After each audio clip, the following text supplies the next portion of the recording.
What is up, everybody? It is Friday night. It is June 21st, 2024, and this is the 21st episode of the Ghost Files coming at you.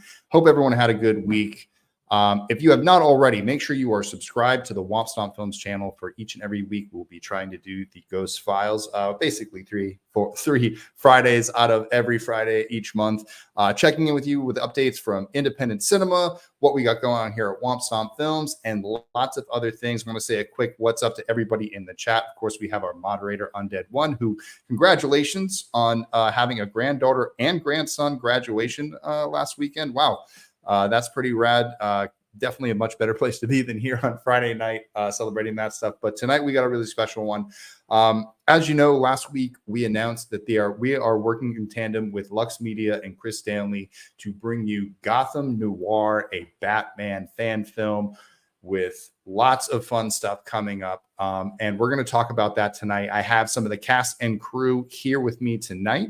It's going to be a fun time. Definitely get your questions ready. Those who want to ask a question during the stream, we are going to ask that tonight. In order to ask a question, you do have to super chat. Tonight's proceeds are going to go into Batman Noir, which is live on Kickstarter right now. If you go to the link in the description, there is a link to the Kickstarter, which is live right now, over 13% already raised.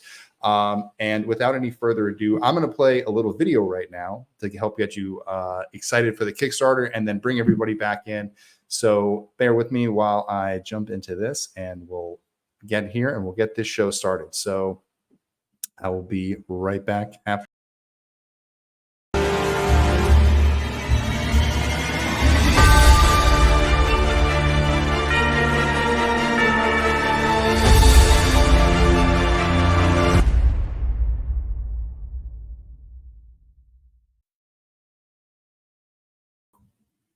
Here we go, everybody coming in. What is up, everybody? It's good to have above me. I have Chris Stanley, the Batman above us. To my left, I guess, or right, Danielo and Sarah from Luxxe Media, and to my other left, or to my right on the screen, is Davey Deathray. Hello, everybody, and welcome to the Ghost Files. How everybody doing tonight? Hello, doing well. Thank you. Great. Yeah. Thanks for coming on. I'm glad to have everybody here. I think it's we've been waiting to announce this for a few weeks now. So I'm really excited to have everybody out. How's everybody feeling about the start of the campaign? How you guys doing? Good, man. Feeling good. Reception's been good so far. Yeah, honestly. Yeah, so the love and support that we've gotten immediately was crazy to see. And I think that it's only been love and support. Yeah. That's all we've seen. It's just so many comments and nice comments, especially about our cast, and that like everyone's so happy with who got cast and the people involved. And people freaked out that, of course, Vincente is partnering with us. Nice.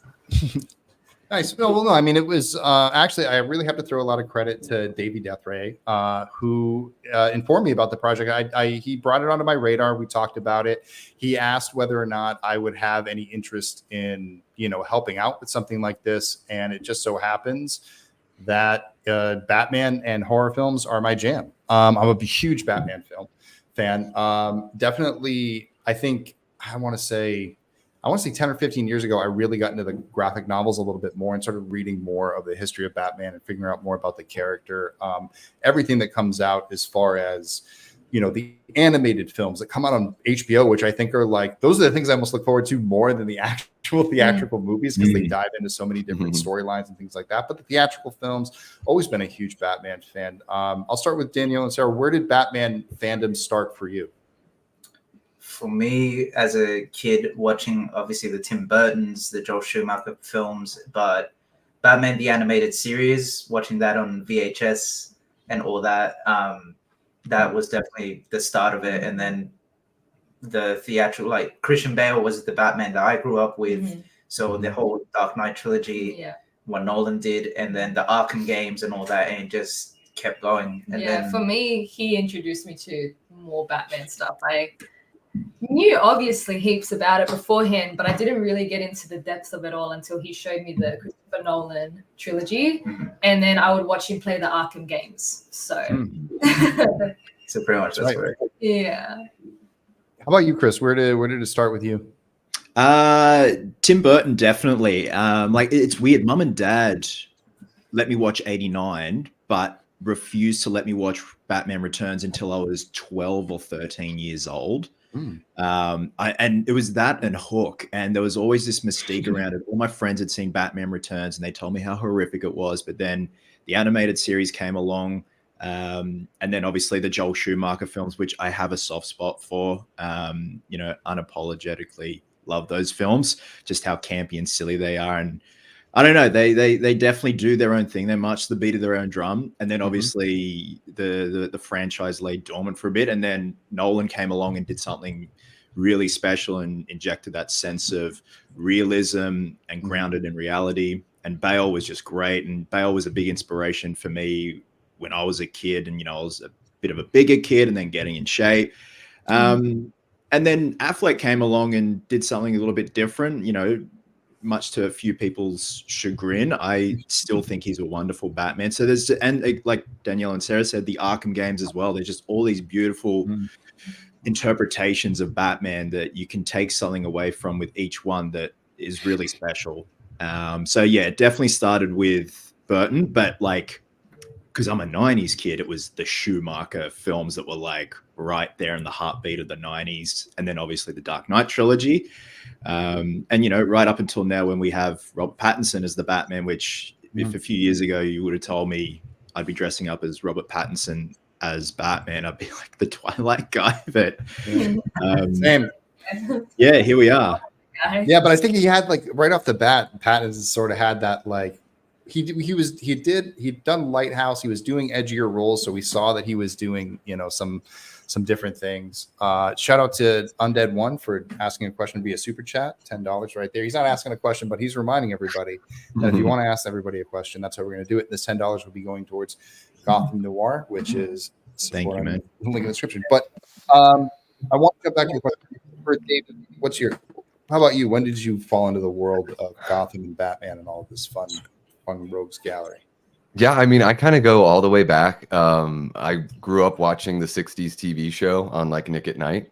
I'm an early 80s kid. I also have 4 older siblings, so I grew up like inheriting my siblings' toys. So I grew up playing with those old, like probably the toys from like the Justice League cartoon in the 70s and 80s. And then, my brother and I would dress up in Batman pajamas. He would wear the Robin pajamas. We'd sit in a recliner chair and pretend we were in the Batmobile. So like it goes way back. And then, I mean, when you still do that, don't you? Yeah. I just make Kate wear the Robin outfit now. Yeah. And then when Batman 89 came out, my oldest sister took me to the theater. I remember it because it was a beautiful day and you don't get many of those in Juneau, Alaska. So I remember it being gorgeous out and I completely fell in love. That was a movie I watched like over and over when it came out on VHS. I wrote Jack Nicholson a letter. That's the movie that made me want to like get involved or be interested in film and like want to act and stuff like that. So big old full circle here, being able to work on this one. So cool. Nice. No, I mean, I think that's great. I mean, obviously that's where fan filmdom comes from. My friends have a little, we all have a little bit of experience with that. And it started for you guys. Was Oxus the first fan film that you guys had done? Yeah, that was the first feature film as well. Yeah. Like first fan thing. Yeah. So yeah, because we've done short films for that guy over there. Just for his YouTube channel, like cosplay reveals and stuff. I think that's what sort of started it all. Yeah, because into the world of that. It was like each were about maybe 3 minutes a pop, if that. So we did Samurai Spawn, then we did Wolverine, then we did a Batman, we did a Freddy Krueger, but all of them were 3 minutes and under. Yeah. And we had the dumb mentality of, well, all right, we did this in one night. It's 3 minutes. If we do that multiple times, add them together, feature film. Movie. Yeah. Commissioner Gordon is in the chat. Commissioner Gordon. Hey, there Hey, he if he's is. around, if someone wants to forward him a link, he's welcome to this slot right above the thing. I think I would love to have the commission on. See if he's You might freak out. Yeah, get him. If he wants to, if you can send him the link, I'll let him in. He'll jump right into the thing. We'll have him on. Put him on the Chris, spot. when did you start cosplaying when did you? That's a two-part question. When did you start cosplaying, and then what was your first Batman, and how has it been sort of getting into that character over the years? Yeah, 2014 is when I like properly got into it. But like before that, I was always like, prop building, sculpting, molding, casting, and all that. But like properly, dressing up. It was actually 2013 here at a con called Supernova, which is actually on this weekend. And I did a Nolan inspired Robin, like what would Robin look like in the Nolan verse. So it was essentially just me going on eBay, buying a ton of cheap motorcycle armor, kit bashing something together. And then the following year, I did a hybrid, like Batman Begins, Batman Earth 1 cosplay. And then after that, just doing different iterations of the character, like Nightmare Batman, the Pattinson Batman, like a tactical Batman. Just a bit of everything. But 2013 and then 2014 is when I really got into it and started the Cosplay Chris YouTube channel. Great. That's I love that. It's like you get to explore different versions of the character. I think that's like, for me, when I was doing the Jason stuff, it started with a part 3 because it was sort of the easiest one to put together. And then it was sort of like, how do I don't know. I think for me, it was like, I could go and buy all the exact same things to do what everybody else was doing, but like, could someone design a new Jason? And I wanted that sort of like challenge, just be like, let me put something fresh together. Have you ever done anything that's like kind of like your own sort of build that's like, if I was going to do Batman, I would do this? Pirate Batman. Nice. Yeah, so that's that was, I saw that it was a Facebook article of all these different artists doing different interpretations of Batman through the ages, and there was a crude sketch of Pirate Batman, but it was more swashbuckling, like he had an earring and haha. And I'm like, I want to take that, but really make it gnarly and like Jack Sparrow and like filthy. And then that, had a version 1, version 2, and then ultimately the one that I used for most of the time. And I created lore with it. Like, even though he'd appeared in the comics once or twice, my one, I had lore, like his gruff voice was from having his throat slit and it's healed. And that's why he's got the voice. And like, it was just like a really gritty Elseworld Batman. And I had years and years ago, I designed like a hybrid cowl, and just now and then you like want to think outside the box and be like, I want to do my own thing when there's no template to follow and you can kind of use your imagination. Nice. Yeah. On that, that's actually a good segue over to Danielle and Sarah about Gotham Noir and sort of segueing into a world that you're building. I think people are aware that you're working on this. It has horror elements, but could you take a minute to just sort of describe to viewers and anyone else who watches this sort of what sets Gotham Noir apart from other, say, Batman fan films or things that we've seen online? Because I haven't seen a lot of Batman and horror mixed together very often. How would you sort of describe Gotham Noir's sort of unique aspects? So Gotham Noir takes a lot of inspiration from Gotham by Gaslight. So the first thing of that is in the early Gaslight's 1800s, late 1800s. We're just going a few decades ahead of that. So early 1900s, that's sort of something that hasn't been seen in live action as well. And then definitely incorporating the horror thriller elements, because a lot of Batman's rogues gallery, they do really horrific stuff, like in especially a lot of the comics and all that. You see how brutal they can be, but in live action, they never show the extent. Yeah. And it's something that I believe for the audience to be in the seat of where Batman is, they need to see what is actually playing out. They need to see the threat. They need to see how the people of Gotham are truly suffering because of a serial killer, whatever, so that Batman can then get involved. But also in our interpretation, we get to see what seeing that does to the psychology of Batman and the people around him.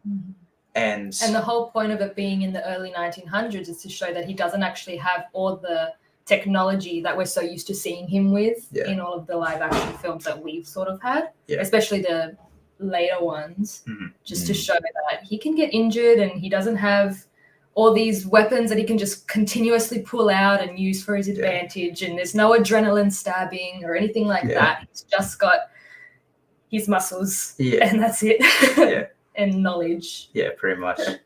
Like that's something that like even in the Christian Bale one, when they reference the new suit, and he's like, how will this do against dogs and all that? Yeah. Our bat suit is, oh, bro, good luck with anything. So he really has to be careful, because a gunshot obviously fatal, but a knife is equally as fatal to him. He's so vulnerable. He has to be truly careful. So I think that's what people can tune into the movie for, is the early 1900s, the horror, and the lack of tech for Batman. Yeah, and I think also what I loved as well, when you guys were tinkering with the idea, like originally it was kind of like we were going to do Gotham by Gaslight, but then we started talking to Chris and John Voss, our brilliant sound designers and composers, and we were thinking like, grim fairy tale, and Tim Burton's Sleepy Hollow was a bit of an inspiration for that, with the template of Batman and the world of Batman with the Rogues Gallery put into it. And I just love that. I think that's just such a nice little twist. But Batman with horror elements, grim fairy tale, just I think it's a beautiful little thing. Yeah, that's cool. I think when I went through the script, I really did enjoy not only the horror elements, but also the detective elements. I thought that was pretty clever. There were nice clues, along the way. And I think for me, when I'm ever watching a Batman film, that's sort of like the fun part. This seems like it's a gritty, to a certain extent, sort of, it really reminded me. I think we talked about this a little bit when we were talking. It reminded me a little bit of playing Arkham Knight in a way, of the way you're putting together the clues and building in towards that. I think it was a really good template. I think it's going to like really, Batman is one of those things that it's such a well-known brand, but to play with it in the fan film and tell your own sort of story, there's so many things that kind of go into it. Chris, how are you approaching Bruce in this? Like, where is Bruce as far as, where he's at in his timeline as Batman, and what sort of Batman are we going to see? Without giving too much away, like a couple of years into being Batman, but what I love is how he's still trying to learn to control his anger, and like the hot-headedness, the pig-headedness, the being impulsive, but also trying to balance the multiple personalities of Playboy Bruce, the facade that he puts on out in public, cocky, arrogant, then the real Bruce that we see when he's alone with Alfred, and he's not exerting all that Playboy energy, and he's more kind of wouldn't say like Pattinson, but just very very subdued. And then obviously when he's Batman, that's where he feels most comfortable wearing that suit, beating criminals to a bloody pulp. And that's what I've always loved. It's like he is really Batman. Batman is him. That's where he feels most comfortable. That's where he feels at home. And it's like that suit is like putting on a security blanket for him, which is a weird analogy, but that's just the way I see it. And then just balancing out all those multiple personalities essentially, and also at the same time trying to do something different, looking back at previous interpretations and performances of the character, seeing what's been done and what's left for interpretation and something new, but also staying familiar at the same time. Yeah, very cool. Davey, when was the last time you played Arkham Knight? I played those games a little bit. I've probably played the NES Batman a lot more. That's a really fun game, by the way. It's like kind of got that Ninja Gaiden element where you can jump off the walls and all that kind of stuff. I'm such a like retro gamer, so it's like old school is just kind of how I roll. But I did really enjoy the Arkham games, while playing them. I love that detective element of Batman, like what Mitch said here, just about how it's all too often it's overlooked in the films. We've gotten a little bit of it early on. The Pattinson one, I think, was the closest. But I love how like the animated series had that detective element there. So yeah, it's been, a while since I played those games, but yeah, I that's a great thing about a character like Batman. You can interpret this character so many different ways, but like Chris said, if you stick true to some of the core aspects of the character, and I mean, I even think Gotham itself is kind of like a character too. So you want to keep in line with some of those as well. But it's a fun playground to be in. Absolutely. Especially with the comics, I feel like are able to delve into the horror but the studios just aren't really taking those chances on the live action. So I think that's to me what excites me the most about something like Gotham Noir is, you know, giving the hardcore fans something that they probably won't ever see on the big screen unless it's a project like this. Yeah, I think that that's a good point. And the fact that one thing we should drive home is, as a reminder, obviously you can support Gotham Noir on Kickstarter, which is live right now.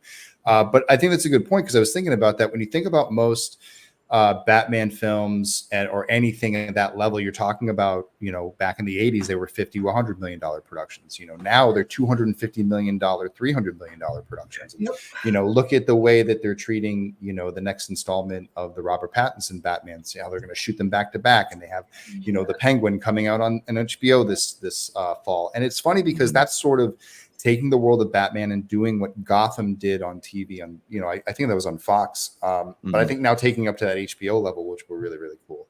You don't know what James Gunn is going to do, but imagine, like, again, there's this, and that's where I think fan films really come in the best, is the fact that this film fits into that realm where this doesn't need to be a $250 million blockbuster. This is a, you know, if you were doing this studio wise, you would go at this with like $5-10 million to make it a really nice, you know, slick looking indie about a serial killer investigation and that side of it. And you can still get all the cool, and that's what's great, is that the funding is going to go towards giving you guys what you need for costuming, the sets, you know, all these things that you've lined up. Can you tell us a little bit more about your plan for, you know, if funded, you know, next month, what the plan is for production and when you guys want to get started, and, you know, sort of what the overall plan for the production is?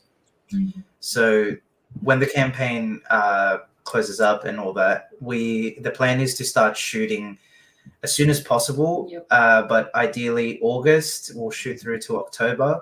And the way that we have such an incredible team, we're going to be editing, and the audio boys at CLP Creative Studios, As we go, we'll be editing, so it will very quickly be able to get a first cut of it. And which is sort of how we did Uncharted last year. It was just, as we filmed a scene, we edited the scene. And then we can get Tyler Adams and Davey's brother, Davey's cousin Matt, and we can get Liam and all these visual effects artists. We can start giving them stuff straight away to hopefully start culminating it, putting it together, and maybe aim for a December, January release around there. And for anyone who might just be slightly confused, you guys are filming this in Australia. Yes. Okay. Yeah, I think I sound funny.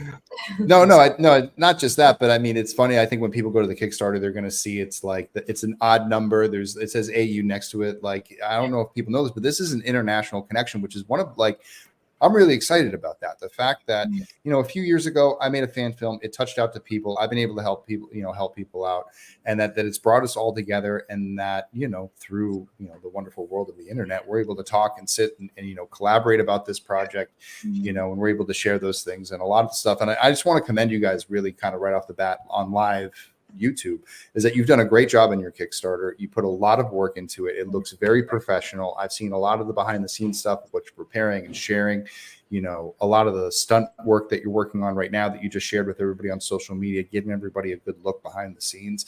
You know, I just want to say that when we go out to, you know, collaborate with people, we really pick, I think, the best. And I think what you guys did with Uncharted last year was really, you know, I think one of my favorite compliments that we get is, like, we punch above our weight, and you guys punch very well above your weight. You work very, you know what I mean? You work at a very a condensed level, but at the same time, like, the looks and the visuals come across really great. What are some of the ways that you know, I think that you guys have a great advantage shooting down where you're going to have access to great locations. City's a beautiful city. How do you plan on, and I, you know, obviously, like we talked about this too with Matt, Davey's cousin, the matte painter, being able to kind of add to the skyline and do those things, bringing out the scope and the scale without having to need that $250 million budget. What are some of the things you're most excited to shoot? What are the things you really want to get out there? And, like, if you could shoot it tomorrow, or you want to shoot it like right now? There's a fight scene in the middle of the story that we've been preparing for a while now. And all the actors involved it's incredible. But the thing is, it's not so much about the action, which is really cool. it's the emotional beats to do with it, Mm-hmm. because it's something that I think a lot of people that have partners in life or even best friends or something like that, and if someone hurts them, the feeling that you would get and what you would want to do to that person. Yeah. And I feel like that's something that we're so excited to shoot and to show, because it's relatable and It's heavy, it's gory. It's every, so it's like you could view it as just a cool action set piece 100%, but you could also view it from the emotional side of, if that was my partner, my best friend, my anything, I would do the exact same thing. Mm-hmm. I do want to commend you guys on being able to, work the horror into the fight scenes as well. I think that there's a really, without giving too much away, there's a great aspect in the way that you're able to do that, which I think you haven't really we really haven't seen in Batman before, because they're usually pushing for PG-13, and the stuff that's R really even doesn't go there, because I always kind of reference things like Green Room and Blue Ruin of films that show injuries that are like real and they have effects on people and they sort of draw out and things like that. I think that this film sort of does that in a way to sort of kind of sell it, to say like, hey, when Batman punches somebody, it could really mess somebody up. Or when somebody does something to Batman, that can really mess him up. Yeah. So speaking of messing up Batman, Chris, how's stunt training going? And are you sore yet? I'm always sore, man. So yeah, I was having a good chat to Danielle and Sarah the other night, because when we had our first session, like I was so out of breath, because it's one thing to like, I'm obviously like training hard at the gym to try and keep size on and just get strong, because you got to fight that suit, otherwise the suit fights you. And you're gonna have that form of restriction, but it also helps to have like your endurance, like your stamina and all that. And it definitely is like two separate worlds. Like Davey, when you like go for runs and you do your marathons and all, it's a whole different like area of fitness and health. And then with the fight training and everything, it's like I was saying to Danielo the other day, it's like those fast twitching fibers that your body's using, where it's explosive. And it's great. It's a great feeling when you're finished and you're sweating and you feel great. But at the time, you got to keep your stamina up. But also you got to, like, because it's a dance, you got to remember the moves. You got to try and sell it. You got to try and time it, so it's not like you're there waiting to counter something or take someone down, and just really sell it. And then obviously once everything comes together, when we're in costume, set, everything else, all the bells and whistles, it all just kind of falls into place. But yeah, it's tough, but it's good. I'm feeling good, feeling strong, but I'm sore. So yeah, how much does a full Batman suit weigh, and how much does it? Where's your movement most restricted? It honestly depends weight wise. Like if you're going like full Keaton, which we're not, it's kilos wise, you're probably looking at like 15 kilos, which pounds, like, I don't know what that would be in pounds, but yeah, it's like it's a good like 20 pounds. Yeah. But like with what we're going for, it's very mixed media. And most of your restriction comes in the cowl, which, the famous Keaton head turn. We're not going that route. We're going a different route for mobility and the bodysuit as well. It's, again, without giving too much away, we really want to focus on having an agile Batman. And, we've got a bunch of very talented people working on the suits. We've got a good friend of mine down in Melbourne, Cameron Dossier, who's doing the bodysuit. And then we've got a very talented cosplayer, Sunny Selena, who's also been building a few other costumes. Sarah, can we say it? Yes? Yeah. Okay. Yeah. Sarah's playing Selena / Catwoman. So Sunny's made her suit. She looks great in the suit. So all these very talented artisans, like it takes a village to make these things. Like it's not just one person. You can, but it takes a very long time. Just take forever. Let's talk about that. You guys are doing sort of a slow reveal of the costume and all of those things. Do you have a plan to show the full Batman costume before the end of the campaign, or when do you think that's going to be ready to show some folks? I'll just answer the cow question, then Danielo, Sarah, you want to springboard off that? So the cowl has been resin printed in China and it's due here Monday. So the plan is to do a video on my main channel of prepping the print, molding, casting, and then engineering how the cowl will be finished and how it will work, because there's going to be a bit of inner workings going on, and then the same will follow with Sarah's cowl once that's done, printed, prepped. So I actually just got a notification from a friend of ours, Ben Ball, who's 3D printing my head scan this weekend, and then we're going to 3D print Sarah's head scan.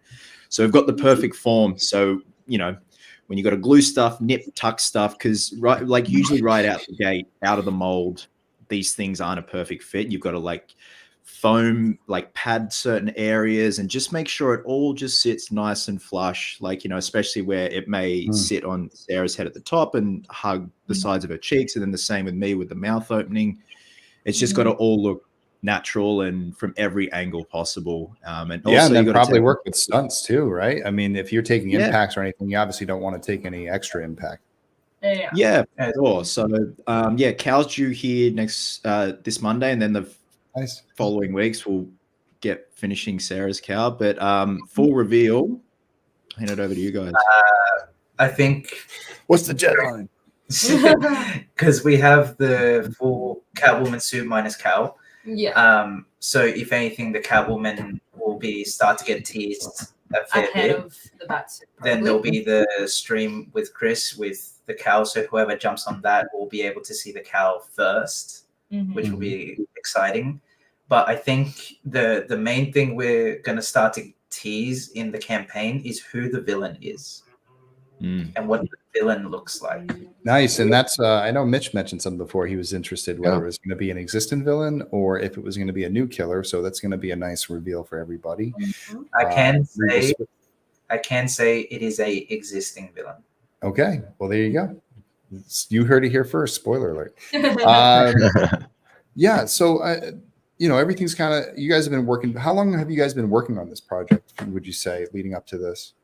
Technically, since October last year. Nice.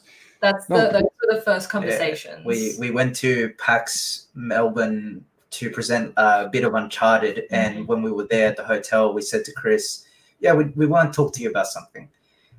We sat him down and we said, so Batman's next. And this is the idea. And we told him not to think about it, but he thought about it anyway. That night, before we present, this dude sends us a message. He's like, I know you said not to think about it, but here's all the sketches and different ideas I have for the suit.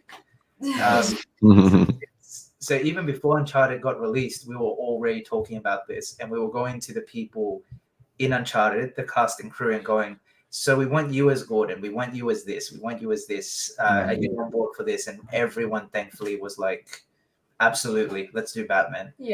So it's been and obviously not full out, but working on the script here and there, starting to pull things together. And then going into this year, that's when things ramped up. More cast, more crew.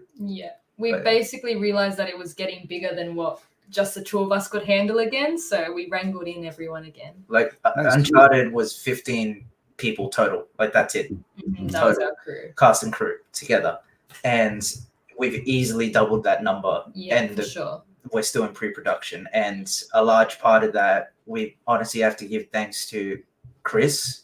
Because Chris, there's a lot of people that he's worked with and a lot of people that admire him and that want to be part of this. Another one is Davey, of course. Davey's reach with all of this and the support has brought in you, Vince, and a bunch of others. And so appreciative. Yeah, we're just so appreciative of what we get to do, man. It's great. Yeah, it was funny. As soon as we announced the collaboration, I can't tell you how many emails like, oh, are you guys casting? Like, what's going on? Like, no, it's already settled. No, Dave, what were you going to say? You can jump in there. Oh, I mean that I think, when we all had an interview back at the beginning of the year, we talked a little bit about Gotham Noir, and that was just sort of, I think you guys at that point were like, oh, you should do like the voiceover for the trailer or something, because I've just got that big booming voice or whatever. And I was like, well, I'm going to pull on that thread a little bit. I'm not going to let him off the hook just for that. I'm going to find a way to elbow my way into this group. So, it just went from like, hey, I could totally do the trailer. That would be great. It would also be really cool if you wanted to tease the film. You could have like the eye in the sky kind of media character that could be, something to think about, and I could do like a voice for that. And then the more and more we started talking, I was like, man, once Danielo and I started talking about the Kickstarter and everything, which, by the way, link down below, everyone go click it and check it out. We just hit over 13,000, so that's good. Hell yeah. Hey. Awesome. That's Nice. mad. So yeah, officially over 13% there. Woo. There we go. Oh, I think Hell we've been yeah. over 13. Let me see. Yeah, 13. And so as we started, we're talking, and it's like, well, I've gathered, information just from following other people's crowdfunding campaigns, seeing how they do everything.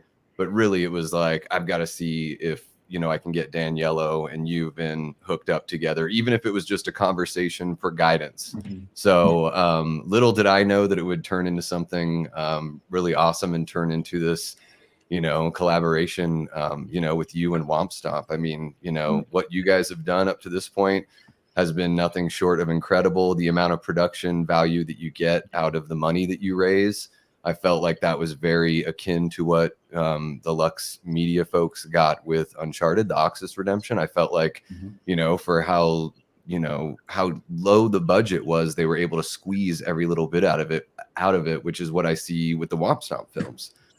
So yeah, it's been a total dream. I didn't expect anything to really, fall into place quite like this, but it's really awesome to be along for the ride. Absolutely. I feel like I'm a stowaway on a beautiful, beautiful ship. Well, no, I mean, I thank you. Go ahead, Daniel. Sorry, bro. I was just going to say that I think because we're going to announce this weekend, but seeing as the man himself is here, and to give something to people that are on the chat, we can announce that Davey is not only a producer on this, he has been cast as an actor. He will be appearing in this film, and he will be appearing earlier than you think, even before the film releases. So Nice. Davey will be playing a big part in the marketing of this, and you'll be seeing him a lot. Hell yeah. Mhm. Oh yeah. So I just want to interrupt real quick, guy. We got a super chat from Frank Reicher, who a $20 super chat, just saying, no question. Just can't wait to put my support behind Batman Noir. It's actually Gotham Noir. Batman is easy to look cheesy, but I like the passion and know from seeing Uncharted, we're all in for a treat. And I do. Thank you so much. And Oh, Frank, yeah. don't feel bad. I've said Batman Noir so many times when referencing this project. It just happens. It's in the air, so don't worry about it. Frank, you're a gem. mate. That's Thank awesome. you. That's awesome. Thank you. No, and that's great. It's that's what we're here tonight for, just to kind of spread. And just remember, anyone here in the chat, it's not just about giving. I know not everyone can sort of give all the time or give at certain times. Obviously, you have 30 days from now to jump onto the campaign. But what really, really helps is spreading the word. So if you can take that link and actually spread it to your social media channels, share this stream for anybody who wants to know about the project, and just share anything that we share on social media. So echo it to your stories, things like that. That actually really goes a long way. Word of mouth is the most powerful tool in independent filmmaking, and that's exactly what this is. And like you were saying, Dave, for me, for years I've been doing this crowdfunding thing. I know how much of a pain in the ass it can be. I know all of the pitfalls of it. I've fallen into them. And so for the most part, I do like meeting with, filmmakers who are jumping into it, who want to know more questions. Like, this is our first crowdfund on Kickstarter in 6 years. We did Never Hike Alone 1 on Kickstarter and didn't even reach our goal, and then ended up going over to Indiegogo later on down the line because we got recruited over there. But after many, many years, I'm actually really proud to be back on Kickstarter because they've done such a great job, since I've been there, of growing a really great filmmaker community. I think we're going to see a lot of support from the Kickstarter family over there, people who, just sort of like love film. They have a really great indie film sort of collaboration sense on the site itself. It has a very big filmmaking community. That's one of the reasons why we were going back there, in case anybody was wondering about sort of the jump from Indiegogo to Kickstarter. But this is a big opportunity, I think, because like, Dave, when you pitched it to me and when I talked to you guys and I saw the passion that you all have for what you do, it's just one of those things like, a project I'm going to bring up a lot is, Dylan's New Nightmare. Seeing, instantly hearing sort of a pitch and then seeing the pieces that were coming together and being like, how can I help? And that's really where I was motivated behind it, because I see a lot of things heading in the right direction. So anything I can do to help to make sure that this ship gets to where it needs to be, because there's a lot of potential here. And I think the potential comes in this crowdfund. The fact that, you guys are raising about $100,000 Australian, which comes out to about $66,000 US. That, that's just the first step. That's just to get the movie made. The things you can do with the extra money and really embellishing and giving you a chance to really push I think the boundaries of this, I think really puts you in the sense of really being able to push Batman fan films forward. So sort of on that note, what Batman fan films and what of the Batman fan fandom has sort of inspired you? Are there any other fan films that you'd like to shout out or think that sort of lend inspiration or just sort of inspired you to sort of want to jump in this ring as well? We'll start with you, Danielle. Yep. So there's a couple that we've watched, but when we did Uncharted, it's the same approach that we're doing now, which is we don't look at anything, especially while writing the script, because we want to make sure that everything is coming from sort of what we all think. And then afterwards, we start to look and dive through and see. And we've skimmed through a few. And the main thing that I've seen with pretty much all of the ones that we've had a quick look through is that the comments are all so supportive. People just want more Batman content. People just want to see different versions, different stories, different ideas. And everyone's so supportive. Everyone just sees it and they all just say the nicest things. And I'm like, if we can have that support, which we already have, it's everyone that's already been talking about Gotham Noir is just loving it. There's definitely two of them. Obviously, the Bat and the Sun one, and the Oath as well. Both of those were incredibly well done, and they had messages in them that were quite good and quite fitting. So definitely, if there was any two to shout out, it'd be them too. But as Sarah said, the community is so nice and supportive of Batman fan films there. So it's nice to see. Yeah. How about you, Chris? You recently got a chance to talk to another famous Batman as well, didn't you? I did. I woke up to a message this morning from Kevin Porter saying, you're going to make a good Batman. He even commented on our stunt featurette, which was very sweet of him. So I actually watched, I was having my coffee this morning, Dying is Easy from Bat in the Sun. So I hadn't watched that in a while.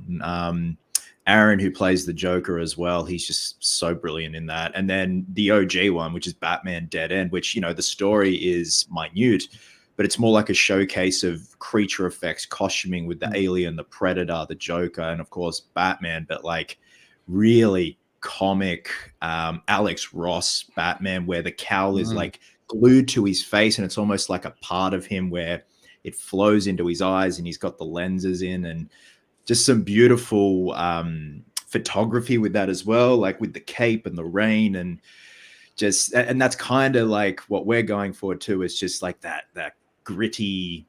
It's like the first Ninja Turtles movie, just that dark, gritty. It's just got that feeling to it. So I always and that came out when I was in high school, and I remember downloading that so I could have it on my computer, as well as the behind the scenes of Dead End, of them making the aliens, the Predators, the Batsuit, Clark, who played Batman, how much of a specimen he was, and there was no muscle suit. It was just him, but it was the Lycra suit, but that strongman kind of look. And he just sold it so well. And then obviously now we've got with Bat in the Sun, it's more armored and everything. And then Kevin Porter, who's just man mountain, and he's 8 foot tall by 14 foot wide in that suit. He's huge. It's cool to see. And like Danielle and Sarah said, you try not to compare or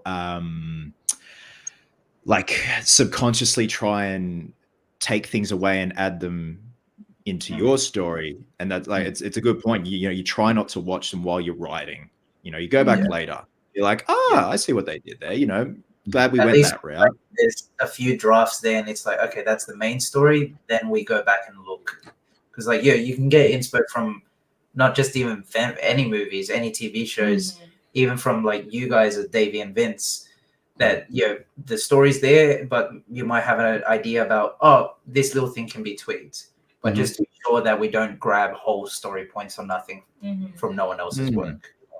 And especially when you're doing something that, you know, a lot of people love, and when you approach a project that sort of has a lot of the same, like that is the same source material, you will find that things overlap.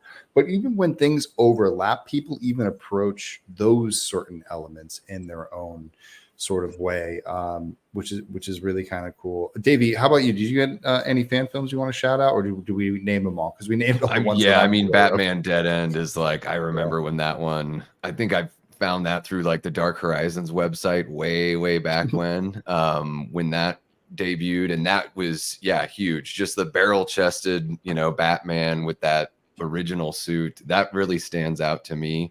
You know, as far as other, you know, outside of Batman fan films, you know, I've seen a few Halloween fan films that do a really good job of pulling off like a good professional look. There was that Last Nightmare of Detective something, I'm forgetting the name right now. The Freddy one?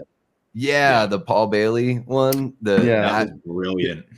Yeah, just as far as like taking inspiration from like, these are the things that are possible, you know, and so you can even, so I feel like, you know, with any other kind of, you know, burgeoning art form, it's like you can, you know, fan films, the bar can be raised every time. So it's awesome to see that, and it really makes you realize, okay, so anything's possible as long as you plan it the right way, and you have the time, and you have the funds, and the right people to do it. Cool. Another $5 from Undead. Thank you, Undead. Thank you, thank you. You guys ever hear this one? The Arkham Asylum Serious Earth or Series Earth, or is that Serious Earth? Is that, what are you doing over there, Moy? I haven't heard of that one. It always gets me.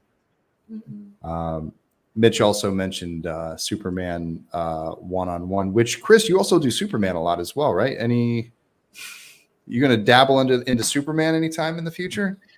I mean, I hope he doesn't mind me saying this, but he spoke to Davey about it on his live stream. I've been talking to Cecil Laird. That's right. And that's all I'll say for now, because I feel like I wouldn't sell it properly without Cecil here, because we're also talking about Dylan's New Nightmare 2, which is exciting. So yeah, like at the moment it's the Christopher Reeve one, which Danielo, Sarah, and I did a video on when I was showcasing the suit, and then we did like what we did with like Wolverine, Batman, and Samurai Spawn, and Freddy, just like a little reveal at the end.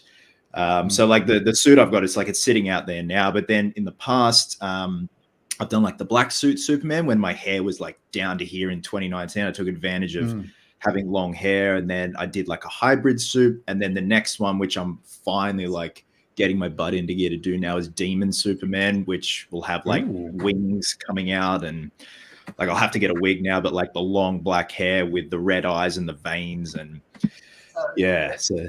So again, something a bit different. I just like doing my own theme. Because again, you don't have to follow a template, and you let your imagination run wild. It's awesome. Let me see. How about graphic novels? You guys got any preferred graphic novels in the Batman world? I'm gonna start with Davey on this one. What's your favorite graphic novel? Favorite graphic novel. I mean, I really enjoyed the A Death in the Family. Really enjoyed that. I actually just read through that one and The Killing Joke just recently. I've got Hush that I'm working through right now. So those are like the three just off the top of my head for Batman for sure. Yeah. But just when you mention graphic novel, the original The Mask, that graphic novel, I don't know if you guys ever read the book. It's violent as all get out and really fun. So that always sticks out to me. Nothing like the film. Yeah. There's like a little tiny snippet there that they made the film. Yeah, made a kids movie out of something that's just brutal. So yeah, that stands out as well. How about you, Chris? What's in your graphic novel shelf for your top ones? Yeah, I'm gonna obviously go The Killing Joke, Dark Knight Returns, but my favorite is Earth One. Yeah, Batman Earth One. I adore that storyline. I love what they did with the characters. I love how clumsy Batman is. Like he's like a young pup, so he's still like trying to figure out all the all the nuts and bolts and all that of how he operates as Batman. You know, he trips over, you know, he falls. I love that. It's like Bale's first outing when he's got the balaclava on and he falls through the fire escape and like he's just banged and bruised. And well, you know, Alfred's backstory as well. They delve more into Alfred's military background, which I really like, which I don't think gets talked about enough. Like obviously, like Michael Caine's interpretation touched on it a little bit, but he was just talking about previous experience. You know, the rubies, the bandit with the rubies, chucking them out, stuff like that. So yeah, definitely Earth One. That's my favorite. Nice. How about you guys? Can't say I've read any, but now I have a list to get through. She's a massive comic book movie fan. Yeah. And I saw the same, but I went and read them because of the animated movies, if that makes sense. So like when Killing Joke came out, the animated movie version, my friends were like, okay, you've watched that? Did you like it? And I'm like, yeah, it was nice. Okay, go read it. And then, okay, I went to go look at it. And then same with the other ones, like Hush came out and they're like, okay, now go read Hush. So it's like that's always been my gateway into stuff like that, even with the comics and Iron Man, the Iron Man movies. Okay, you liked it? Go read the comics. So it was like always going back that way. But Killing Joke, just because it's dark. And me and my best friend, who was one of the writers on this, we just love dark, really, really dark stuff. So Killing Joke, I think, is up there. Nice. Yeah, I'm a big Long Halloween fan. I love they just did the 2-part series on HBO. I was looking forward to that. And I love the way they kind of twisted it around too. I mean, the artwork for that one is so good. I love it. So that's I have a whole I think I sent a picture to you guys the other day, right? Of the because I still have my stuff in boxes moving back from LA, so I had all my Batman comics in the box. I was like, oh hey guys, check it out. That's all my crap. Jesus. Nice. Yeah, so this is this is all kind of like rocking along. I'm excited for you guys to get started in a few months. You know, we've obviously been going back and forth, and it's nice now that the Kickstarter's launched that we can kind of jump into some of the prep that you get from there. You know, when I think some of the other that's what I wanted to ask. These things we were talking about with the costumes and everything. One of the cool things, you guys made them available through the Kickstarter, correct? The cows. Yeah. The cows. Yeah. So I did want to bring that up to let people know that the cows that are will be eventually revealed in the film. These things are going to be available through the Kickstarter. I believe someone asked before if the Kickstarter will, once it reaches its goal, will it stay open? It will. So after this reaches its goal, we are going to have a post campaign, just like we do on Indiegogo, to keep it open for people who want to come in a little bit later. But we got to hit that goal. So it's very important that we do that. But along the way, we're going to keep offering things because things are going to become available from set. Other ideas are going to come up. We're going to launch new perks, things like that. So keep an eye out for that, coming along the way. I also wanted to talk about some of the other casts that couldn't be here tonight. Can you talk a little bit about some of the other characters that are going to appear in Gotham Noir, who's playing them, and just, give them a little bit of a shout out? So first off, everyone, if you do have Instagram, follow Gotham Noir Movie, because on that's where a lot of reveals, a lot of things like that will go up there first. Yeah. So Gotham Noir Movie on Instagram. But of the rest of the cast, we have the incredible Karush Karimian playing Commissioner Gordon. He played our villain on Uncharted: The Oxus Redemption. So he's fantastic. Richard Cotter, who played Sully in Uncharted, he is playing Alfred. We also have Madeleine Hopkins, Dr. Lassie. We have our friend Gypsy, who is, and this isn't, not many people know that this character's in this, but she's playing Pamela Isley in this. So Pamela Isley is in that. Yep. And then we've got a few other characters. Few others. Josh Hayes, who was in Uncharted, he's also in this. We won't say what character he is. No. One of the writers who was in Uncharted and in this, he's also, we can't say who he's playing, but he's the guy he's Nathan Drake's first kill in our movie. That's my best friend. Poor Matt. Poor Matt. Yeah, pretty much every he has to, yeah. But so he's in this too. And a massive shout out as well to our two people doing the fights and stuff, Liam Milne and Braden Rodriguez. We can't say what type of goons they are, but there's goons. But honestly, the cast is numbering 20, 30 people easy without extras. Yeah. I'm trying to pull everybody up. There's everybody there kind of working on it. Sorry, I was working on that in the background. So Commissioner Gordon, middle top, Madeleine Hopkins to the left, obviously Alfred to the right. Then we have Sarah Leiker here playing Catwoman Selina Kyle. And the incredible Chris Stanley as Bruce Wayne Batman. And awesome. So we're going to pull that there. So Sarah, what's it like getting ready to play Catwoman? Like, so tell me about your love for Selina Kyle. What are you doing for getting into that role? How does this work for you? Well, I haven't done, during high school and everything, very big in the acting world, loved doing theater, whatever, all of that sort of thing. And then kind of dropped off once I got into uni because I started doing film and going behind the camera a lot more often. Then obviously COVID happened and then everything just paused, took a big break from anything acting related. So it's taking a lot of effort to sort of get back on my feet in terms of the performing aspect, having been so comfortable hiding behind the camera for like 4 years now.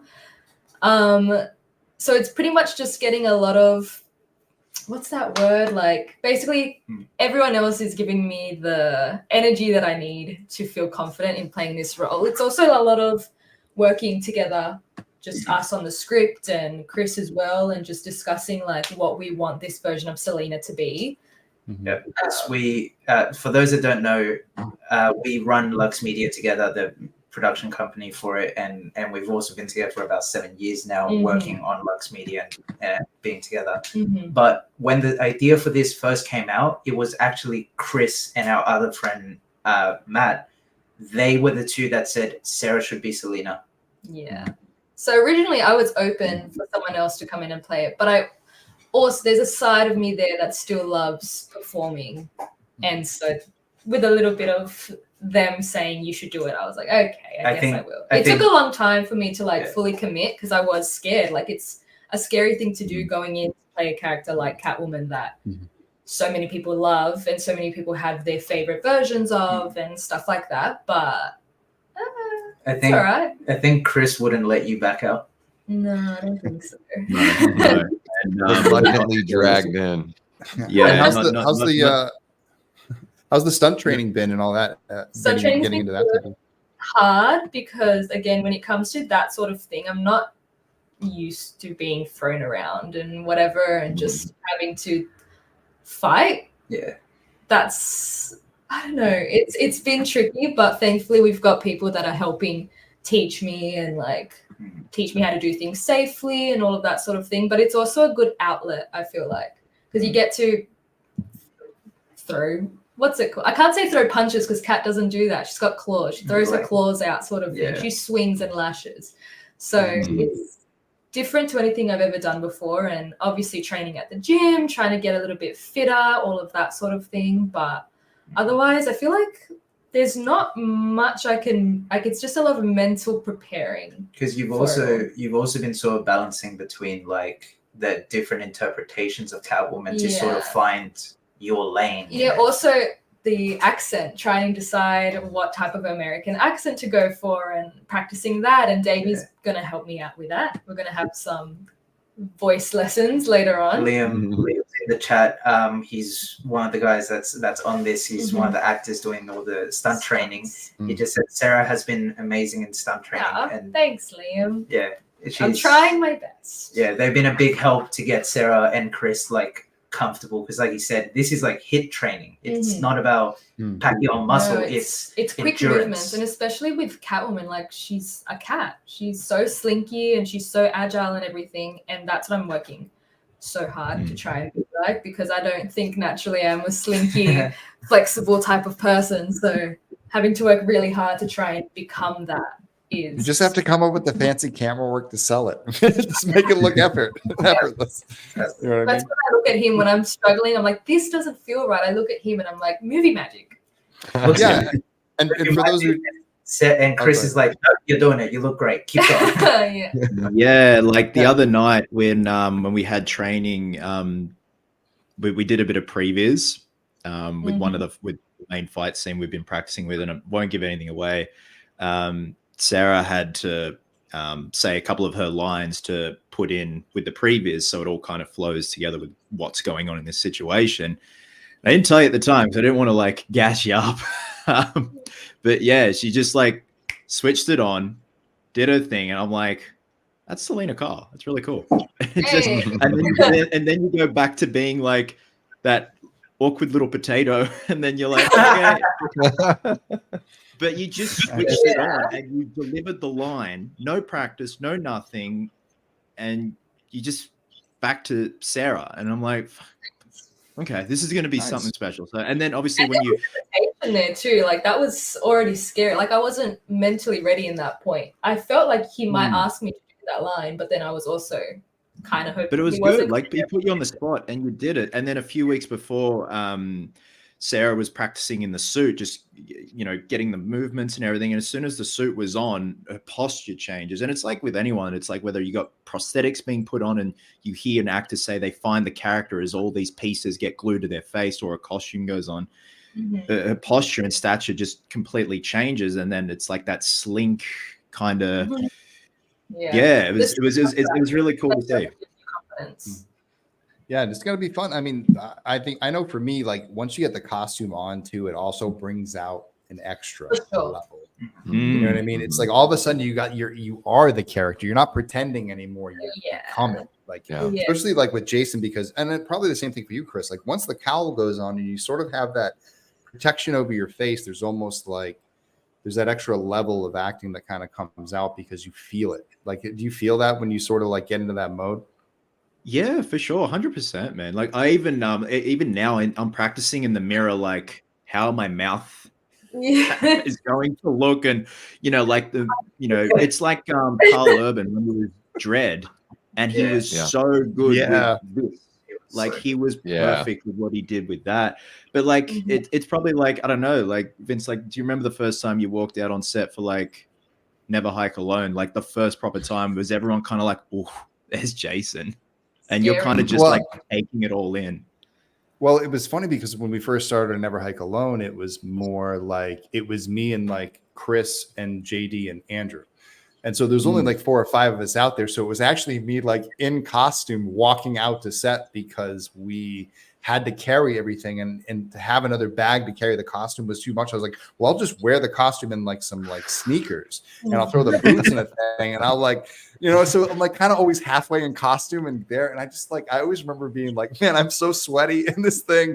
I'm dying. Like, does it look good? Like, but I think for me, it was the day we were filming all the axe throws and sort of, I think that was the first time that I really felt like, all right, here we go. Like we were sort of working on everything. We spent a lot of time doing a lot of prep on like Kyle's stuff.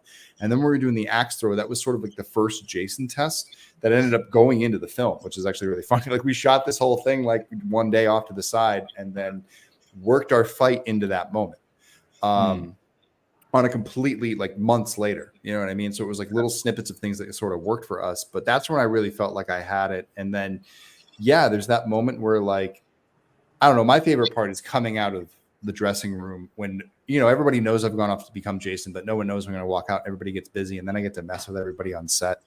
Or, you know, when we're doing water scenes, I get below the water and I start moving around because it's dark and like popping up in different places on people. So I just have a lot of fun with it. Just try to mess with people. So it's there. Have you had a chance to put any of the suits on yet, Sarah?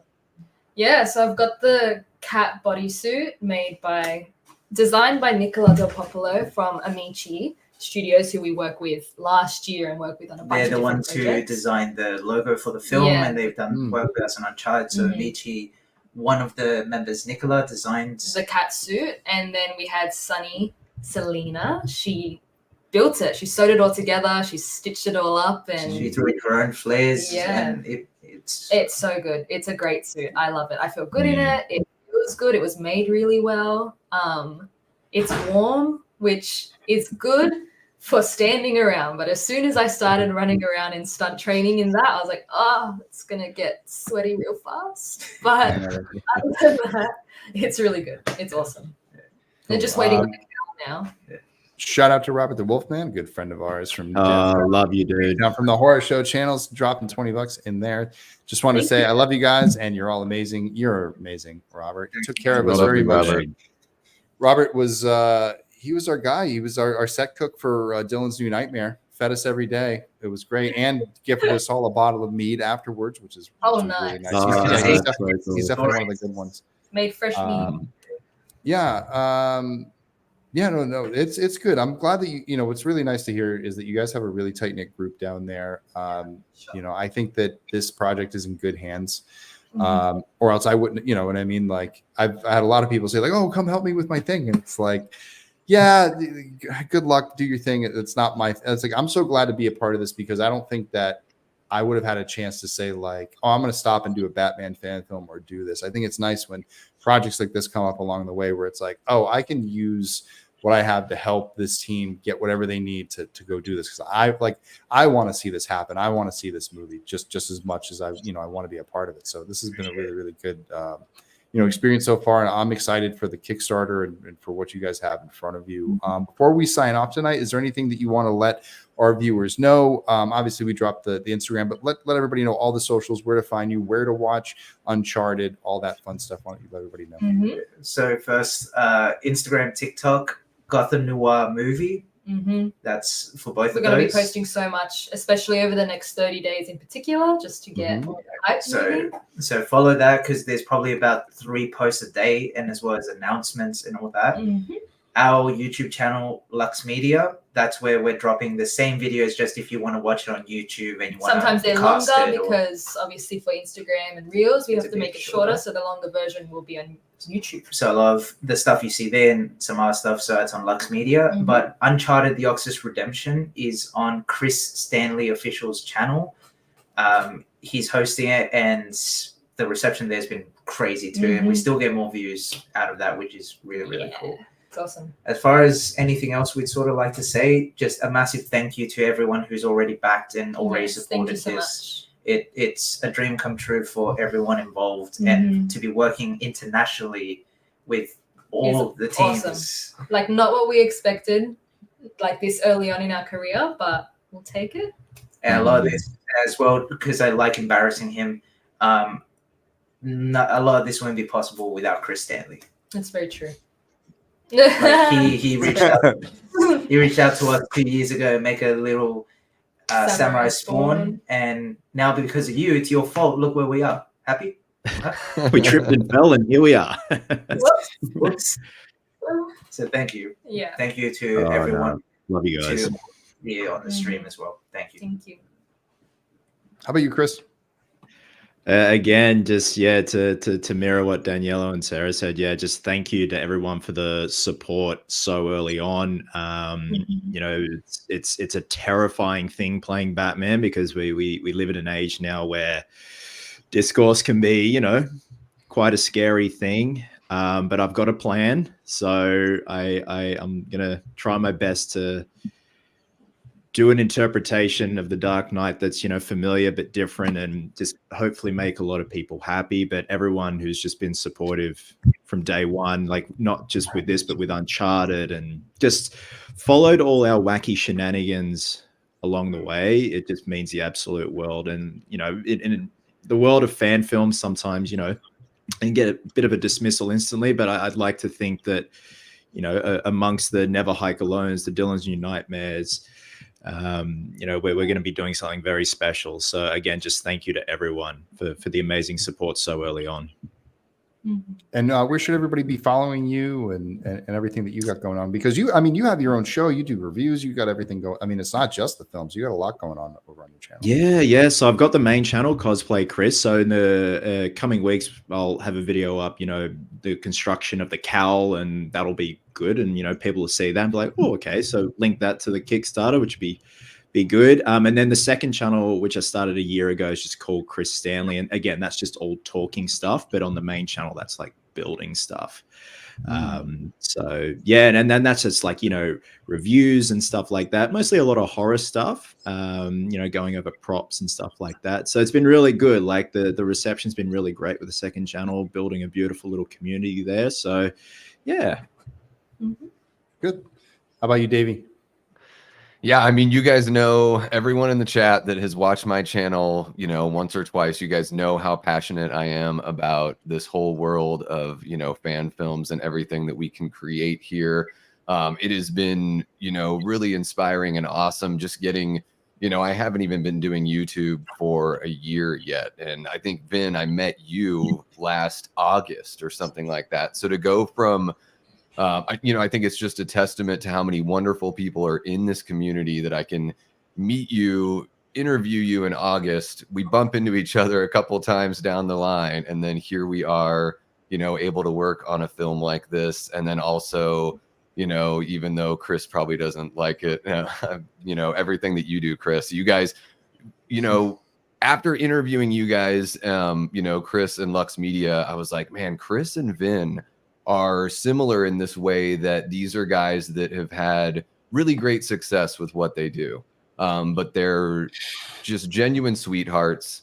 It doesn't seem like it's like changed them or, done anything negative. It just seems like it's amplified, like, everything that is possible for them in the future. So I think that's great. That's something that, like, when I look at you guys, I'm like, that's what everyone should try to aspire to. You find success, and then you find a way to like spread that success. So it's incredibly inspiring. Really thankful for all the people that have backed already. And yeah, I just want to keep things, moving onward and upward here, especially at the beginning of the campaign. So yeah, I'm just, like I said, I'm happy to be a stowaway on this amazing ship. And anyone that wants to find me on socials, it's really easy. It's just Davey Deathray. You can find me on Twitter, Davey Deathray, Instagram, Davey Deathray, YouTube, all that stuff. I do, reviews. I go live. I have a late night talk show. I just do a lot of this kind of gabbing nonsense. But yeah, just so happy to be on the project and really looking forward to putting together a Batman movie that's like something no one's ever seen before. I think the Batman fans are going to be pumped. I think the horror fans are going to be pumped. And I think there's a huge blend within those fandoms. So can't wait to give you guys a Batman brand new, different, unique, and fucking awesome.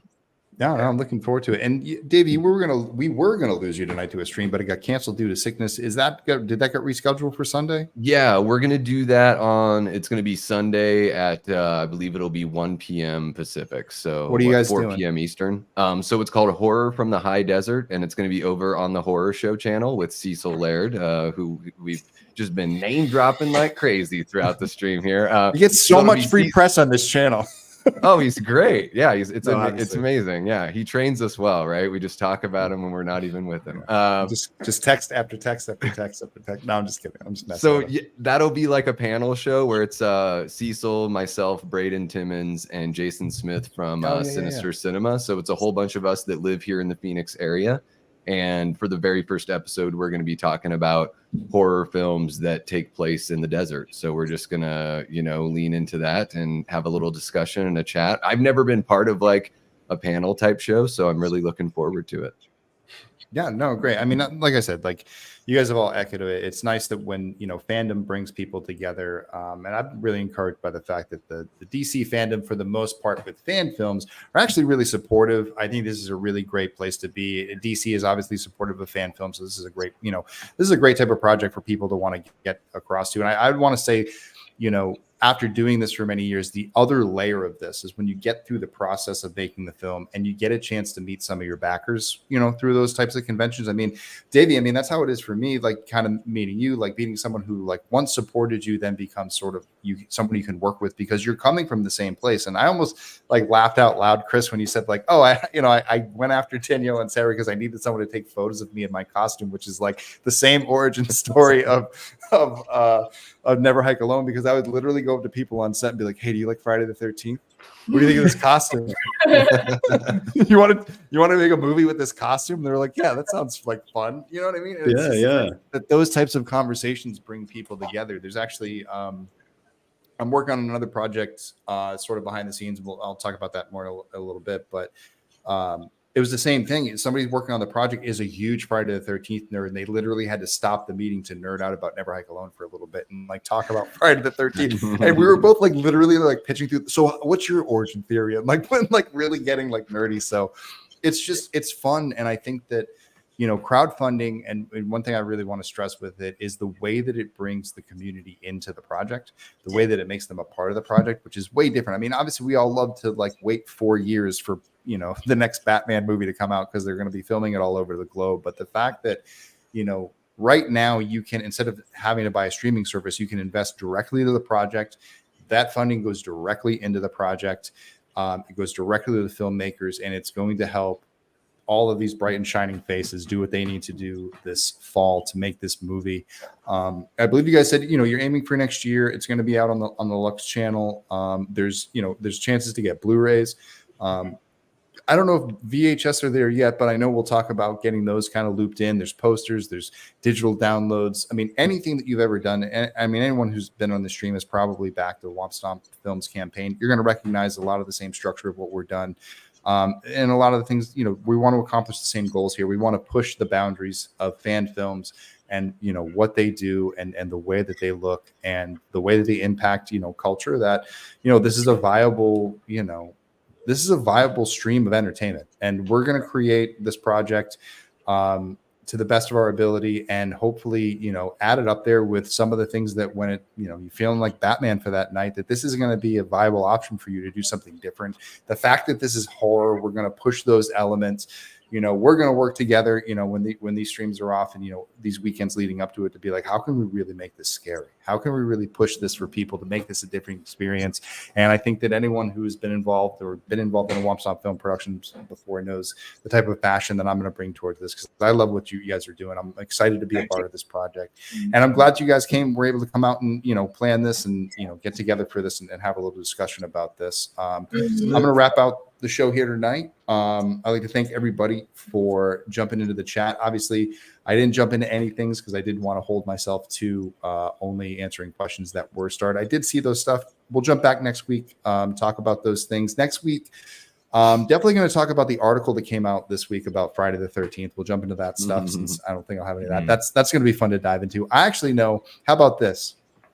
I did know some behind the scenes stuff. One thing that got left out of that report was that they wanted to shoot the entire season in film with the same film grain as the original Friday the 13th. That was one of the high budget costs that was going to be there. They wanted to shoot in film. So that wasn't in the report. So that's one thing that I knew.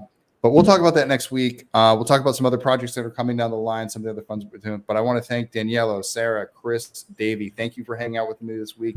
Everybody on the channel, thank you for tuning in this week. Remember to like this video, subscribe to the channel, and keep an eye out for more Womp Stomp announcements over the coming weeks. We'll obviously be sharing stuff with Gotham Noir movie on Instagram and all of the social media links. Support the Kickstarter campaign. Make sure to say it. And until next time, I will see you all on the trails. Have a great weekend. Good seeing everybody.